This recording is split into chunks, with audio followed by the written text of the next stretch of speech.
볼까요? 첫 번째, 비침습적이다. 바늘 하나 찌르지 않는다 라는 게 첫 번째 장점. 두 번째, 끝나자마자 일상생활이 가능하다. 그러니까 내 시간을 뺏길 일이 없어요. 그리고 세 번째, 의미 있는 효과가 있다. 우리가 아무리 안 아프고 뭐 바로 일상생활이 가능해도 효과가 없으면 말짱 꽝이잖아요. 근데 실제로 효과가 꽤 있는 것으로 최근 논문들이 줄줄줄 나오고 있어요. 심지어는 임신까지 가능하고 임신 후에 분만한 것도 다른 하이프를 하지 않은 여성과 비교했을 때 유의한 차이가 없었다 라는 이러한 SCI 논문들도 나오고 있어서 효과 면이나 후유증 면에도 이제는 어느 정도 안정성이 확보가 됐다 이렇게 말을 할 수 있을 것 같아요. 그리고 네 번째, 근종의 위치가 어디에 있던 뭐 크던 작던 시간이 좀 오래 걸릴진 몰라도 다 접근해서 시술을 할 수가 있어요. 그러니까 다양한 근종의 치료가 가능하다.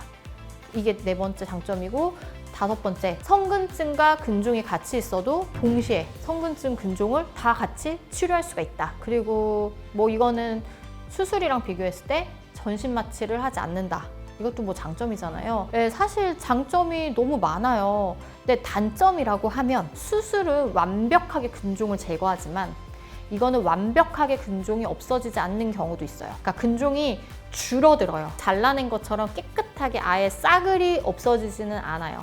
그런 경우가 전 좀 더 많은 것 같아요. 그런데 근종 크기가 유의하게 많이 줄어들어서 증상만 없어지면 상관없잖아요. 우리는 증상이 있어서 치료를 하는 거기 때문에 근종 크기가 많이 줄어들면 그것만으로도 그냥 충분히 치료 효과가 있는 거고, 그것 때문에 치료를 했기 때문에 의미가 있는 거죠. 그리고 좀 시술을 여러 번 하다 보면 없어지기도 합니다. 그래서 만약에 크기가 줄었는데 나는 이걸 완전 없애버리고 싶어요 라고 하면 일정 기간 텀을 두고 한 번 더 시술을 받아서 근종을 좀 없애고 이렇게까지도 가능은 해요. 그리고 아까 막 그 얘기 하셨잖아요. 다른 장기 손상 되면 어떡하냐. 사실 하이프에서 가장 많이 보고가 되는 부작용, 이 첫 번째가 피부 화상이에요. 여기 에너지가, 열 에너지가 계속 축적이 되면 시간이 너무 길어지면 같은 데 계속 에너지가 들어가니까 피부 화상이 생기는 경우가 있거든요. 그런데 다 그런 건 아니고 흉터가 있는 곳이 잘 생겨요. 제왕절개 흉터가 되게 심하게 있는 분이라던가 이전에 지방 흡입을 받았던 부분에 공간이 생겼거나 흉터 세포가 좀 생겼던 경우, 열 에너지를 많이 먹다 보니까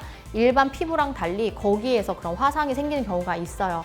하지만 좀 드물고, 그런 것 때문에 환자가 너무 뜨거우면 말을 하잖아요. 그럼 중단을 하는 거죠. 커뮤니케이션을 하면서 예방을 할 수 있기 때문에 발생 빈도가 그렇게 높지는 않고요. 두 번째로 있는 경우가 다리 저림이에요. 열 에너지가 자궁 있고 여기 척추가 있다 보니까 여기까지 에너지가 좀 간 거예요, 열이. 그래서 척추 있는 신경에 조금 열 에너지가 들어가게 된 거죠. 조금. 근데 들어가게 되면 다리가 저려요. 그러면 중단을 하거나 에너지를 낮추거나 자세를 바꾸거나 해서 또 하면 되거든요. 그런데 그런 거 없이 계속 하게 되면 다리 저림이 발생이 되는 거예요. 그래서 역시 커뮤니케이션을 하면서 아프다고 하면 각도를 바꾸면 돼요. 우리 얼굴 레이저하는 거 비슷하네. 내려주세요. 맞아요. 맞아요. 그거예요. 정확하네. 그리고 세 번째가 좀 위험한 건데, 장 손상.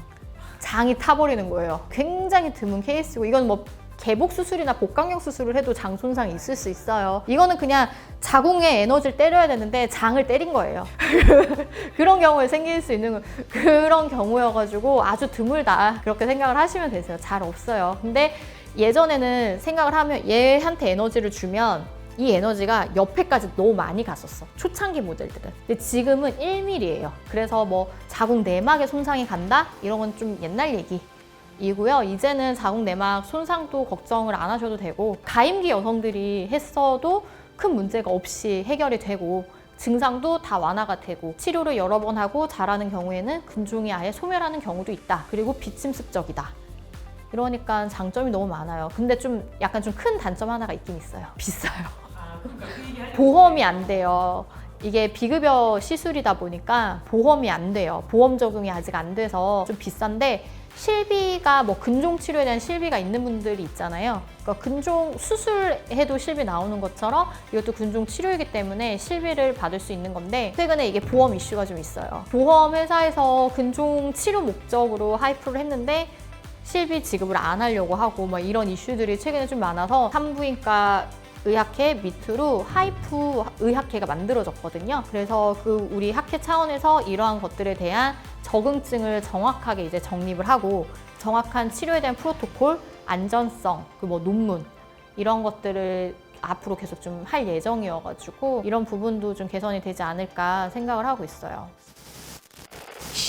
오늘 의사 언니 한마디. 하이프는 물론 단점도 있지만 장점이 뚜렷하게 많은 시술입니다. 입니다.